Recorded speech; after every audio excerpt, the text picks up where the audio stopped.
안녕하세요. 만나서 반갑습니다. 놀이치료사 유은이라고 합니다. 오늘은 제가 발달 놀이치료에 대해서 알아보도록 하겠습니다. 발달 장애를 둔 자녀분들이나 아니면 전공자들을 대상으로 어떻게 하면은 아이들과 소통할 수 있는 방법일지에 대해서 나눠보도록 하겠습니다. 먼저 발달 놀이 치료가 과연 뭘까에 대한 개념에 대한 이해가 필요한데요.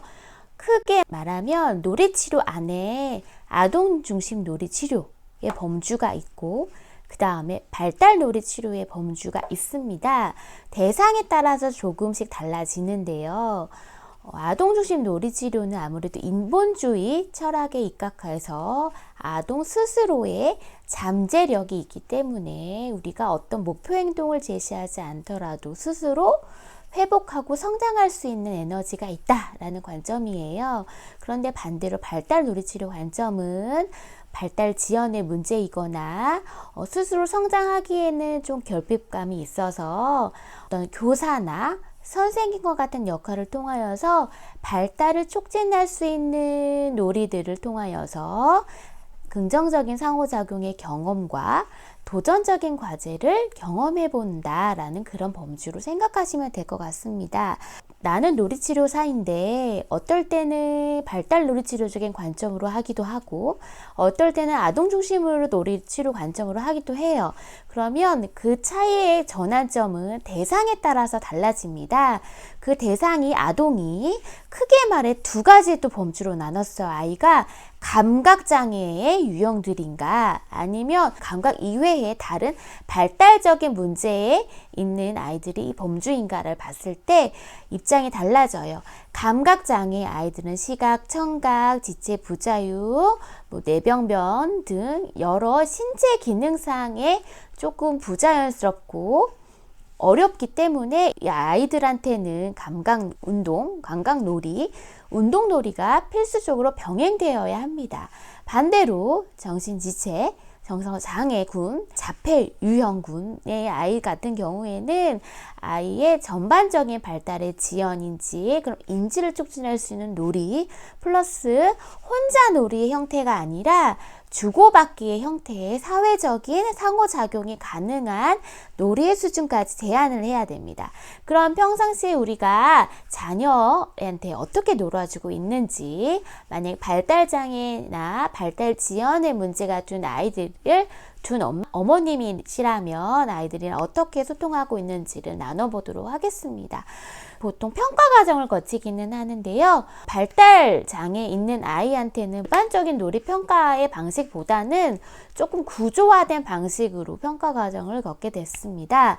보통 MIM 상호작용 평가라고 하는데요. 매스컴에서 이 평가가 더 나온 걸로 알아요. 그래서 MIM 상호작용 평가를 원한다라고 이렇게 지칭을 해서 저한테 의뢰가 되는 경우도 많이 있어요. 일반적인 아이들한테는 어떤 구조화된 형태의 놀이도 하고 자유놀이 형태도 여러의 방법대로 제시를 하는데 발달군이거나 감각 운동 기능에 저하가 된 아이라고 한다면 구조화된 툴을 가지고 상호작용 평가를 할 수 있습니다. MIM 상호작용 평가라고 하는데요. 이거는 MIM은 약자예요. 머삭, 마삭 이렇게 읽기도 하는데 그 사람에 의해서 두 사람 사이, 엄마랑 자녀와의 관계적인 특성을 평가하는 거예요. 마삭 인터랙션 메소드의 약자 MIM이라고 합니다. 그래서 MIM 그 과제 수행을 아이가 어떻게 하는지 보는 거예요. 그럼 MIM 그 과제는 뭐냐? 라고 하면 대략 한 세션당 하면 8가지의 정도의 구조된 미션이라고 생각하시면 되는데 그거를 제시를 해요. 그런 다음에 평가자는 개입은 하지 않고 뒤에서 지켜볼 수도 있고 아니면 카메라를 찍고 녹음할 수도 있고 아니면 지켜본 사람 나중에 녹음해서 듣는 사람 2명의 평가자가 될 수도 있어요. 그 검사자가 선별한 과제를 엄마가 아이랑 어떻게 주고받는지를 관찰을 합니다. 그래서 총 4가지의 범주로 해서 어떻게 상호작용하고 있는지를 결정을 해요. 그 4가지는 구조, 도전, 양육, 개임입니다. 그래서 예를 들어볼게요. 구조라고 한다는 것은 어떤 되고 안 되고의 경계를 알려주는 거예요. 예를 예를 들어서 놀이를 하는데 아이가 바깥에 나가려고 한다든지 하는 것들, 되는 상황 어찌됐건 주어진 시간 20분이건 30분이건 놀이하는 미션을 수행해야 되기 때문에 그거에 대해서 어머님이 아이의 경계를 어떻게 지켜주고 반응하는지, 제한을 설정하고 적절한 환경을 제공하는지를 알아보는 거고요. 그 다음에 이제 도전해 보는 과제가 가장 크게 다른 점입니다. 저는 특수교사는 아니지만 발달놀이 치료의 관점으로 할 때는 마치 특수교사처럼 아이의 목표 행동을 정합니다. 예를 들어 아이가 가위질을 해야 되는데 이 소근육의 그 협응 능력이 잘 되지가 않아요. 그러면 우리가 바로 가위를 제시하기가 어렵잖아요. 어려움이 있을 수 있어요. 그러면 손가락 끼는 것부터, 손가락 끼는 것도 안 되면 뭐 집게를 잡아서 옮긴다든지 형태부터 세분화되게 목표를 잡을 수가 있습니다. 그런 다음에 아이가 어느 정도 가위질을 연습은 됐어. 손가락은 잘 끼웠어. 그 다음에는 어떻게 하냐면 사각형으로 된 종이, 뭐 색종이를 흔히 제시를 해서 그 모서리로부터 조금씩 자르게끔부터 시작이 합니다. 그렇게 해서 조금 더 정교하게 좀 능숙하게 할 수 있는 과업들을 이뤄가는 거. 그게 도전적인 과제입니다. 그 다음에 이제 개입이라고 해가지고 아이가 관심 있어 하는 거에 있어서 내가 조금 더 확장을 했을 때 아이의 태도를 보는 것입니다. 아이가 블럭을 가지고 놀고 있을 때 이렇게 해보자 라고 제시를 하면 아이가 그거를 반응을 하는지, 아니면 또 다른 저항을 하고 다른 것들로 전환이 되는지를 볼 수 있고요. 상호작용 평가 안에 뭐 먹여주기, 자장가 불러주기처럼 돌봄과 양육을 제공하는지에 대해 이 4가지 범주에 대해서 테스트를 합니다. 그런 후에 이제 적절히 잘하는 점, 좀 취약한 점, 아이의 목표 행동을 정확히 제시하고 있는지를 파악할 수 있습니다. 예를 들어서 이런 거예요. 부모님이 함께 동물 인형을 가지고 놀아보는 거, 자장가를 불러주는 거, 로션을 발라주는 거, 처음에는 5가지 블럭을 제시했다가 8가지, 15가지처럼 점점 개수가 많아지고 모양 형태가 다양해지는지 서로 먹여주는 거, 아이가 언어 이야기를 할 수 있다면 마주보고 이야기하는 거, 머리 묶여주는 거, 그 다음에 이제 쎄쎄쎄 하는 거, 엄마의 그 신체 협응 능력 모방할 수 있는지, 엄마가 펄쩍 깡충 뛸 때 아이도 그 행동을 모방하는지 등을 선별해서 제시했을 때 수행도를 보는 겁니다. 그래서 우리 아이가 어떤 부분에 조금 잘 안 되는지 잘 되는지를 파악하시면 좋을 것 같아요. 그러면 우리가 저는 놀이치료사 하다 보니까 이런 개념들을 알지만 대중적으로 어머님들은 잘 모르시는 경우가 많잖아요. 그렇기 때문에 가장 중요한 건 나는 반응적인 양육자가 되어야 된다라는 그 하나의 그 주제를 잊지 않으시면 아이한테 정말 효과적으로 할 수 있을 거라고 생각이 듭니다. 우리는 반응적인 치료사, 반응적인 양육자가 되어줘야 돼요. 그러면 아까 전에 제가 4가지 얘기했잖아요. 구도, 양개. 구도, 양개, 구조, 도전, 양육, 개입, 이렇게 저도 잊지 않으려고 이렇게 앞머리만 따서 외우고는 있어요. 이것만 이해를 하시면 아이가 다른 기관에서 이런 과제를 했다라고 했을 때 아이의 개입이었을까, 구조였을까, 양육이었을까를 파악할 수 있습니다. 그래서 발달놀이 치료적인 접근에서는 매 세션마다 아이가 좋아하는 것도 하긴 하지만 새로운 목표 행동들도 분명히 합니다. 그거를 잘 보셔서 다른 선생님이 이런 과제 수행이 됐는데 연습이 됐다라고 한다면 가정 내에서도 그거를 일반화할 수 있도록 연습을 해주셔야 됩니다. 첫 번째로 구조화하기, 아까 제가 설명을 했죠.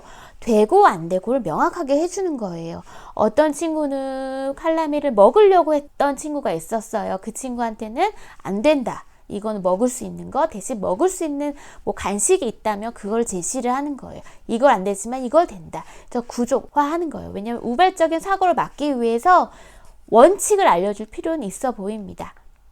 그 다음에 도전하기.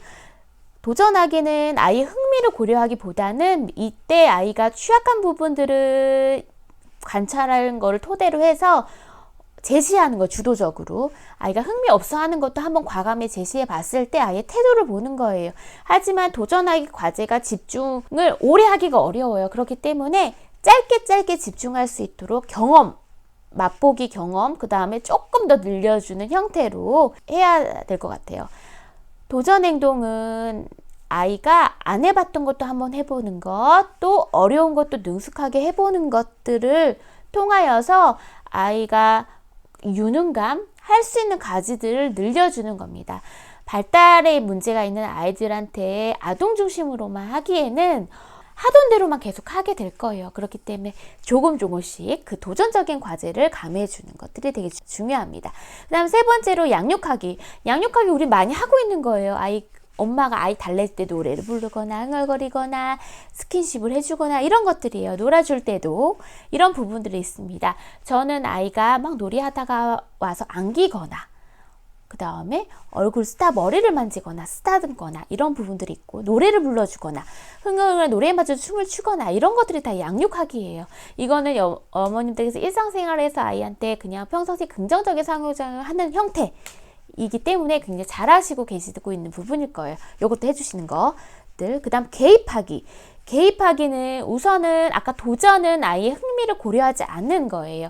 개입은 아이의 흥미를 인정해 주는 거예요. 어떤 거냐면 아이가 뭔가 관심을 보이고 있을 때 그거를 조금 지켜보다가 한 단계 더 나아가서 다른 방향으로 제시해 주는 거예요. 예를 들어서 아이가 점토를 막 만지고만 있어요. 모양을 찍지 않고. 그러면 아이한테 모양을 찍을 수 있는 툴을 보여주고 모방하게끔 해주는 것이에요. 처음부터 우리가 먼저 아이의 흥미를 고려하지 않고 그거를 제시한 건 아니었잖아요. 아이가 골랐잖아요. 그걸 연장선상에서 개입해주는 형태라고 생각하시면 될 것 같습니다. 그래서 특수 아동을 대상으로 하는 목표는 중요한 건 시각, 운동, 협응 능력, 자조 기술을 향상하는 거예요.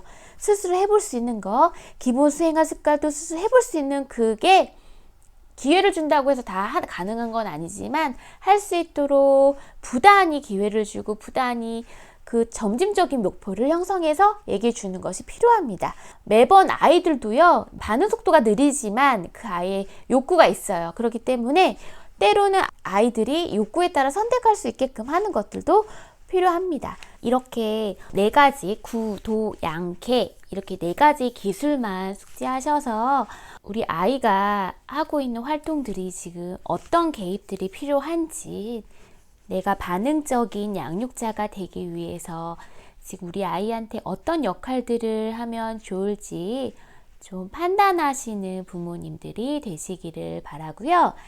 다음번에는 이어서 제가 현재 적용하고 있는 발달놀이 치료적인 놀이의 기법들에 대해서 말씀을 드리도록 하겠습니다.